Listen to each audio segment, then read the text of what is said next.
Even if, like I have an open question, David.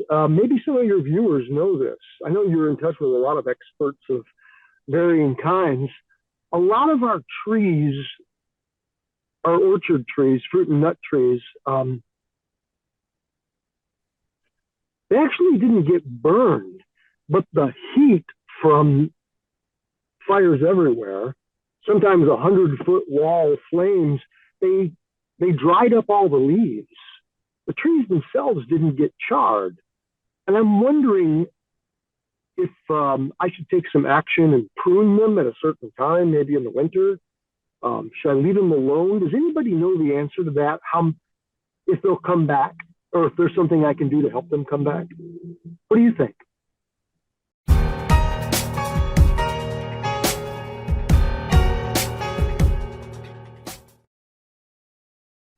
And good afternoon, everyone. It's going to be a little bit different type of conversation today. There's fires happening everywhere. US, Canada, Maui, Europe, Middle East of all places, Algeria. And it just seems like I can't believe all these things are just naturally flaring up, and we, in our most modern age, don't have the ability to control these things. Makes me question a little bit here and there. So today I have with me Dan Schultz, the founder and director of Sustainable Eco Village. Dan, we've had a couple talks before. I'm sure you can remember a few of the interviews about permaculture, intentional communities, sustainability, self-sufficiency, etc. Now, his eco area was in the Smith River complex, but that area just burned through on August 16th, and Siskiyou Mountains. And we wanted to talk about that for a minute because his entire facility was wiped in the fire, pretty much. So this is a firsthand account of what happened, what the aftermath was, what the response was from government, and what are plans to try to come back from this and rebuild and, organize community to help in the rebuilding effort. So from A to Z, stem to stern, we're going to get a firsthand account. And then, what happens during these events, how do people come together or not, and maybe how we could protect ourselves and get ready for some of these events. Because I can't believe this is the only year of fire. I really think this is a way. I don't really want to say this, but, through history, fire has been used against adversaries. And I'm seeing it. Humanity now, Homo sapiens sapiens seems to be the adversary. Something nefarious, non-human this way come. So I don't think it's the first or the last year of big blazes across our forest. And people live, like myself. I'm way out here, right next to the forest as well. And that's the whole thing. So many communities that are getting ready are way out. That's on purpose. But it seems to be a lot of the fires are in these same forest areas where a lot of known communities have already set up, prepped out, and then suddenly the fires come. So I'm done talking. Dan, appreciate you joining me. I know this kind of can get emotional when we're talking. So everybody out there, please nestle back in. Get a notepad, because you're going to learn something here that could save your residents, your neighborhoods, your valleys, your families, your pets, your animals, and everything like this. The U.S. debt crisis could ignite a long-term rally in gold. Since March 2020, the U.S. added another $8 trillion in debt. BRICS nations met last month, and oil-rich nations, including Saudi Arabia and the United Arab Emirates, have joined Russia, China, and India. And 51% of Americans can't pay their credit card bills, which just surpassed $1 trillion for the first time in history. Call Patriot Gold Group today before it's too late. Patriot Gold Group has a no-fee-for-life IRA where your IRA or 401k can be in physical gold or silver. No fee-for-life IRA on qualifying rollovers. Give them a call, 888-546-7020. And now on with the video. So Dan, the floor is yours. Well, let me say that we have a lot to be grateful for, and it could have been worse. So, we're keeping our chins up and moving forward positively. Whether or not it was artificial, there was an unbelievable lightning storm that caused this fire. Um, I've never seen anything like it, and whether that's artificial or not, or a result of the decline of our magnetosphere, um, I just don't know. I can't prove those kind of things. Regardless, I think maybe I think I think I bragged too early. A few months ago, I wasn't bragging, but I just commented that we were probably better prepared for grid down apocalyptic scenarios, probably the 99.999% of the population in America. We were completely self-sufficient. We had sustainable permaculture practices. We had a flourishing ecotourism cabin rental business. Goats, chickens, rabbits, gardens, 100+ fruit and nut trees, gravity-fed water systems. We really put it all together. It really worked, and my if you want to learn something from our scenario, I really thought I had a lot of preparations, protocols. We talked about them every year, but you know what? I always made the assumption that I would have even a few hours to prepare, and I didn't. I had no time. I had, I didn't even make it back to my property. I went out, and suddenly this moved so fast, it overtook the property. I couldn't get back. We thought our dogs and our cats and everything was burned. And so we went back knowing all of our animals died. And we actually, the next day, were able to make it, actually went through flames and got our dogs, our border collies, and one of our cats. We didn't get our goats. And anyways, we lost 7 structures, and I don't know, most of our fruit and nut trees, and gardens, and every dish and tool, and you name it. We lost a bunch of stuff. So in some ways, we're starting from scratch, and in other ways, we have a basic infrastructure there that we're starting again. And as I look at the silver linings in this cloud, one of the wonderful things is that, we've made some great friends already. I was just telling Julia that there's a woman who has an extra chainsaw and a sawzall and rakes, and she's driving from South Dakota to bring it with a trailer to bring us some stuff we don't have anymore. And there's really been a groundswell of support. So anyways, yeah, if anybody would like to help us we're calling it our Eco Village Revival. If they want to support us, we have a GoFundMe account. We've on our website, sustainableecovillage.com. We have updates about the fire, including our mailing address and my phone number. If you have, even if, I have an open question, David. Maybe some of your viewers know this. I know you're in touch with a lot of experts of varying kinds. A lot of our trees, our orchard trees, fruit and nut trees,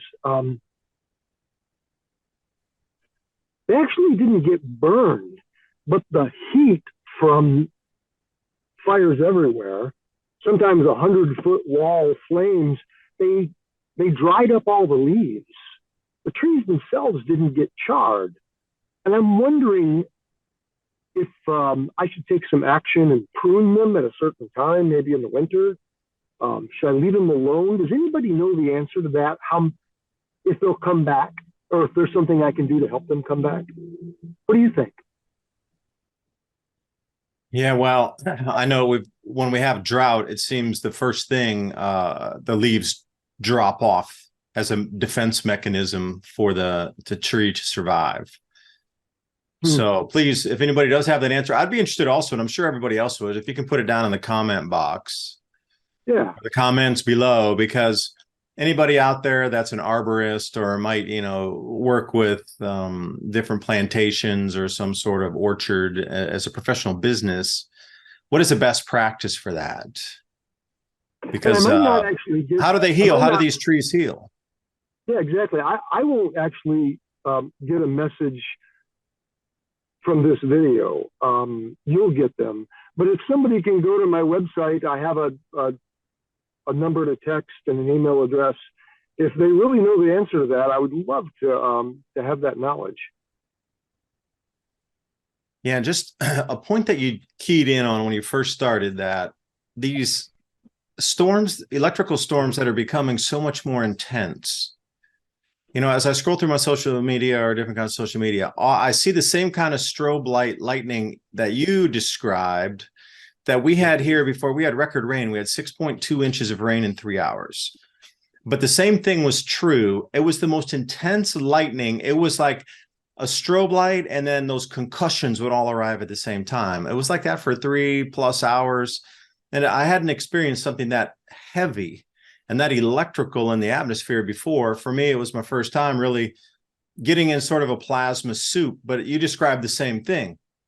And everywhere you go around the world now, it's this most incredible, intense electrification or electrified skies. And I do think that it has something to do with our weakening magnetosphere. And as we come out off of this peak of solar cycle 25, are we there yet? Not sure, but it seems that the activity it shows kind of waning activity on that double peak, that it looks like we've arrived at that already, which would be years early. So the reason I bring that up is this is going to continue. This is not a one-off thing. The more electrical events there are, the more strikes there would be in forests, etc. I suspect that that's true. Yeah.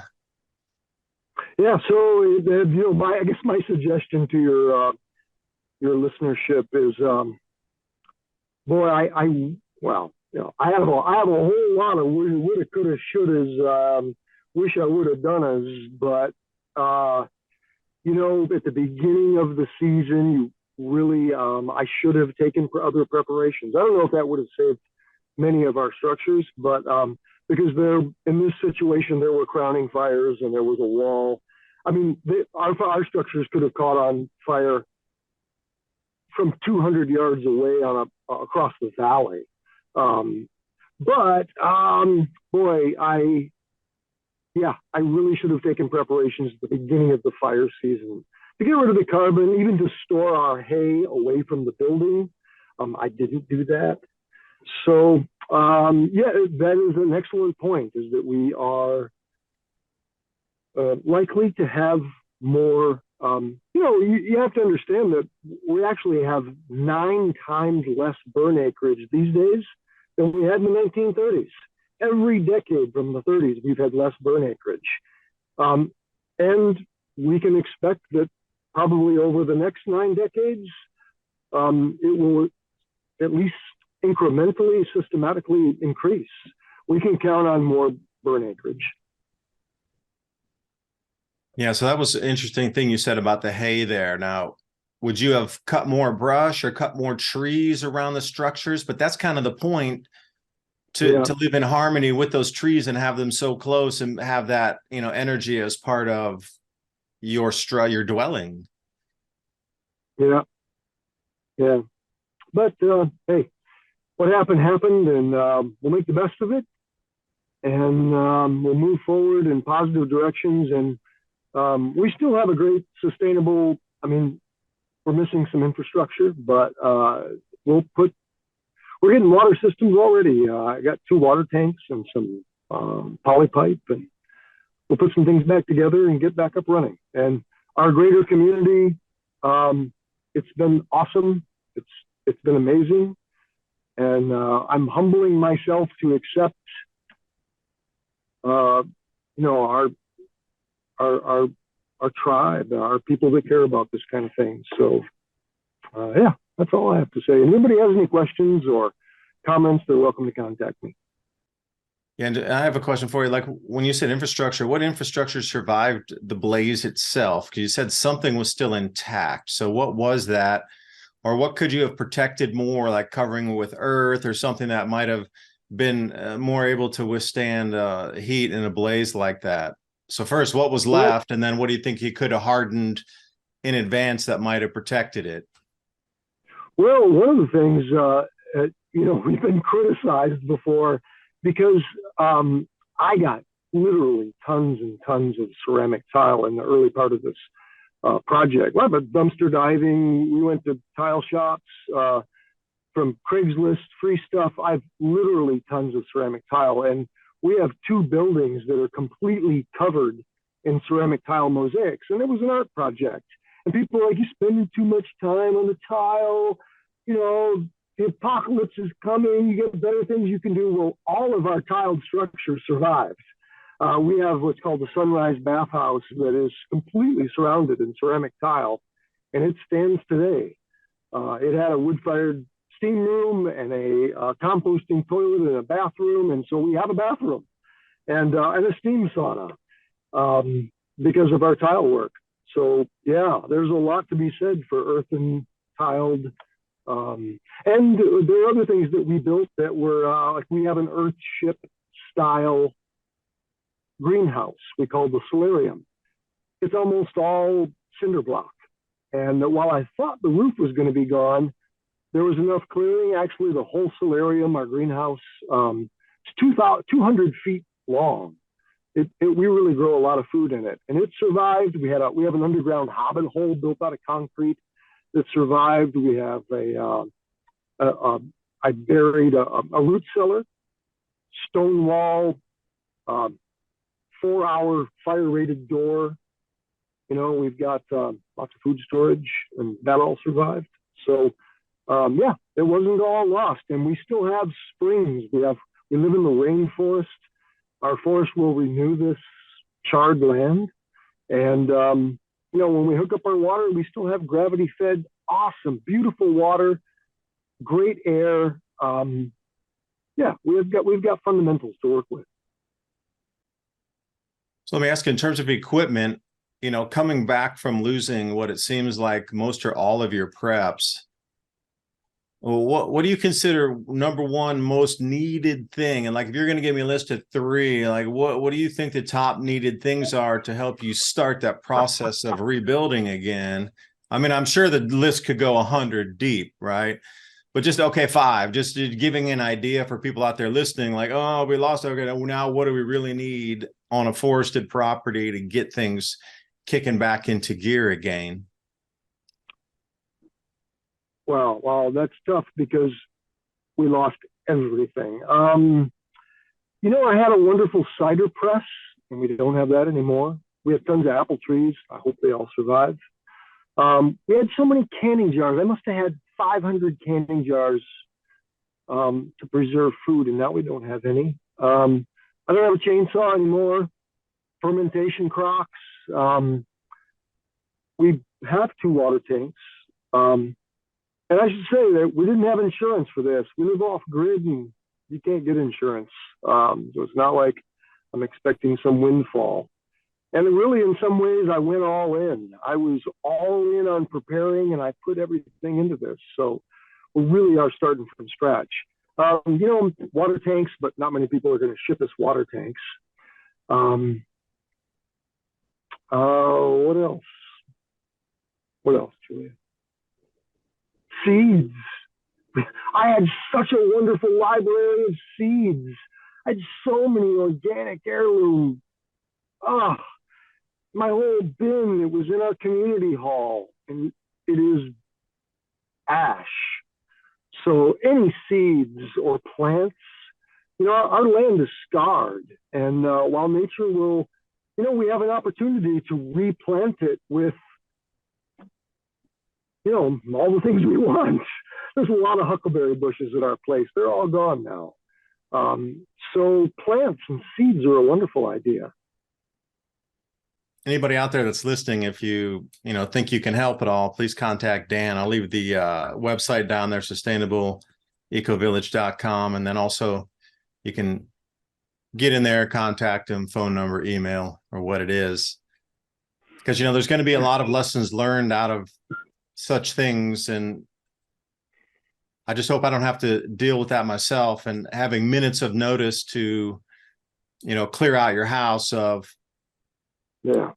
I mean, really, if you said go, you have 5 minutes and then go, what could you really get in minutes like that? I mean, do you have, and that just comes out of the most basic thing of just having, for everybody out there, a go bag. Like literally you have minutes to grab something, like what's in your bag for IDs and this sort of thing, protection, monies, anything like this to help you get to that next step to kind of regroup somewhere. I mean, it just puts it in a whole new perspective about minutes. That's it. Everything else is gone when you come back. And don't assume that you have hours. It can literally be minutes, or you might not even, I just talked to a friend of ours, a distant neighbor who also lives in the woods and just barely got out. She didn't have a vehicle. Her husband was, and she just barely got out. So, so let me ask you back to the go bag.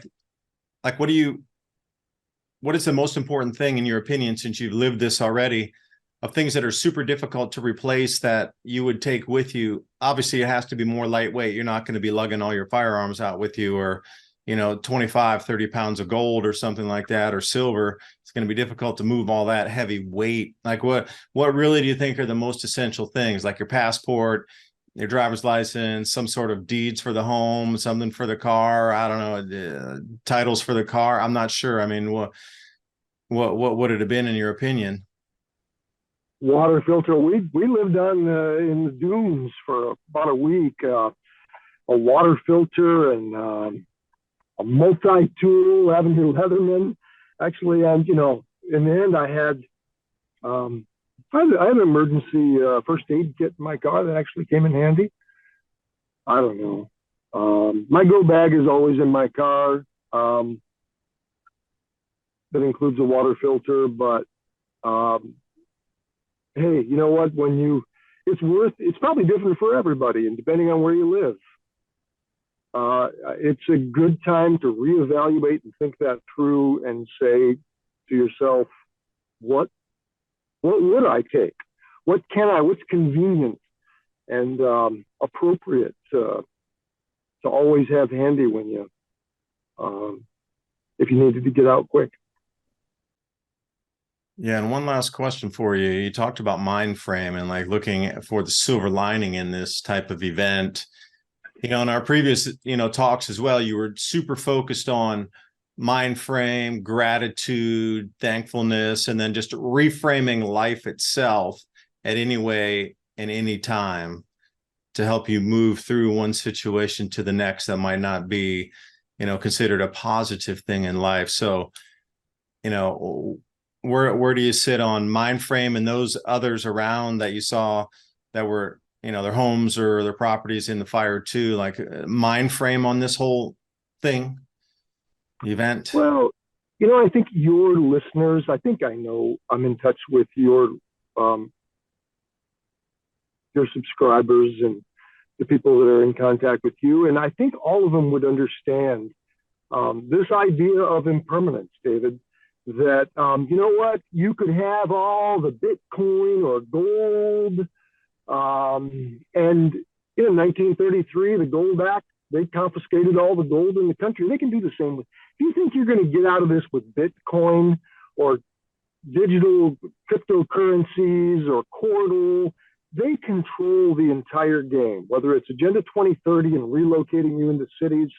In the end, if you really understand what's happening in the world, this totalitarian two-step into, some version of a dystopian future, in the end, there is no security. That's the reality. You can have a sustainable farm and a fire can take it. You can have a sustainable farm and they can do eminent domain and take it. There is nothing that security is an illusion. That's the fact, Jack. And, when you lose everything like this, you realize that it is an illusion. And I've always known that. What it reinforces with me, David, is that having people you love and having love in your heart and living a good and enjoyable life is where it's at. The game is about being happy. And whether it's the most stuff you can have, consumerism, materialism, or just being as prepared, the ultimate prepper, in the end, it can all be taken away from you, one way or another. Whether it's the solar micronova, the diluvian event, or this Marxist fascist wave that's sweeping the world, or a wildfire, it can be taken away. So live a good life and have as much love and joy as you can. That's my takeaway. Perfect. And we'll leave it on that. Such a positive note to end on. And even though it was just a short conversation here, that's a lot to reflect on. Seriously.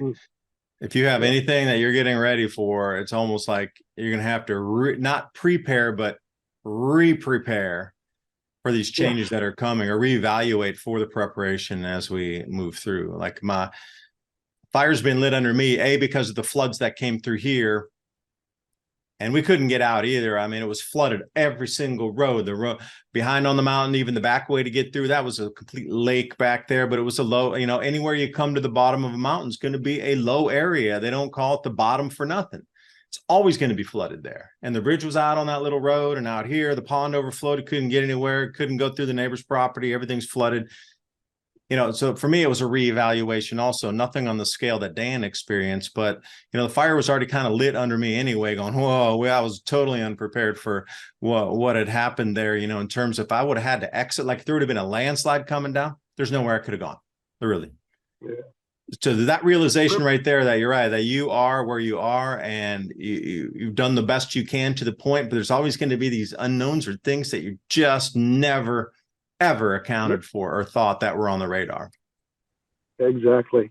Preparation, das ist eine gute Idee, and security is an illusion.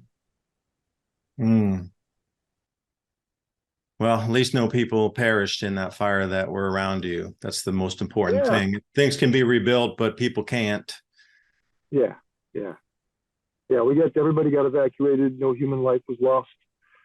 I wish I could have said the same for some of our animals, but we'll move forward.